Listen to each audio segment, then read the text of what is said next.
creepy clown. Who we are, why we are here.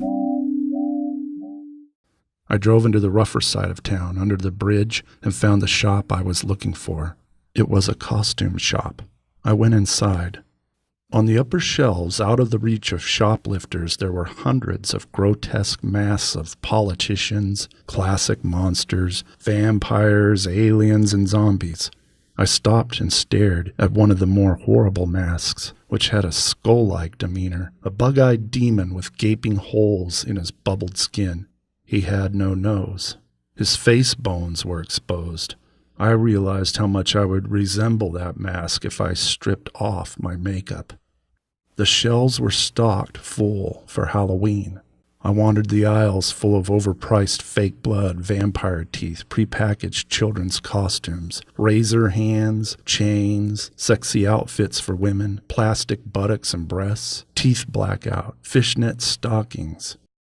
"Can I help you find something?" I turned around and saw a beautiful store clerk waiting on me.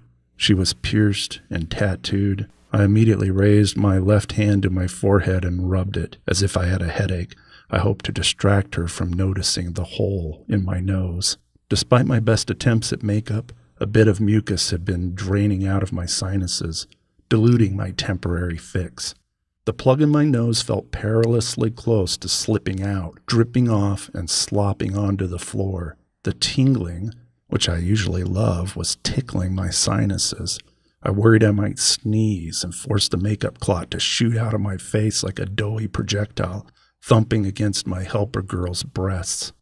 "Thanks. Yes," I mumbled, looking down. "Do you have prosthetic stuff like fingers, noses, demon ears, spirit gum, glue, stuff like that? It's for a costume party I'm having for work. I work at a big pharmaceutical company." "Right over here." She was wearing black, silky stretch pants. They would be too tight for me to wear. But since I was the only one in the aisles, I did something I've always wanted to do before. Maybe it was my makeup, my mask. I reached out to touch the fabric, which so thinly hid her butt as she turned the corner. I accidentally bumped into her at the same time, so she couldn't feel my giant fingers so much. "Oh, excuse me," I said innocently. She didn't react. That was easier than I thought. And those pants, so soft. She showed me a section of professional stage makeup. "Just let me know if you need anything else," she said as she swayed away. The shelves were full of all sorts of disguises. Yes, this was the real stuff. Real hair for mustaches, sideburns or Mephistophelian goatees. Another shelf was full of silicone and rubber prosthetics. There were false nails, long and black. There were scars of all sorts that could be pasted on the skin. Then I found what I was looking for. There was an assortment of a half-dozen rubber noses. I picked out the most moderate nose I could find. It resembled mine somewhat, except for a large mole in its center, which was distasteful to me. I grabbed a new chin and some earlobes, too, just in case. I took my merchandise to the checkout girl. She asked, "Don't you need some makeup to cover these? On the stage, they usually put a layer of makeup on the prosthetics so they will blend in nicely with your own skin." "Prophylactics?" I joked.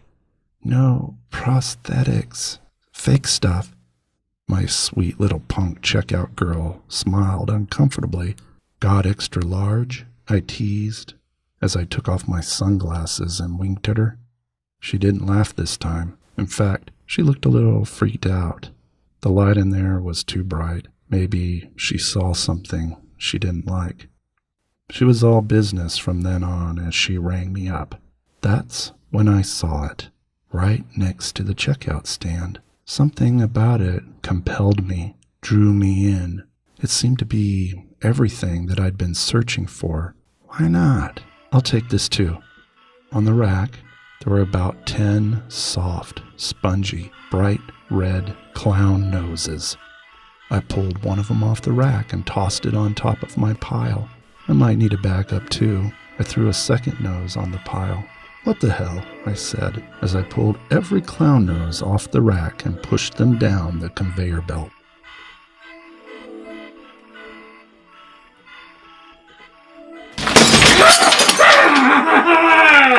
Vance!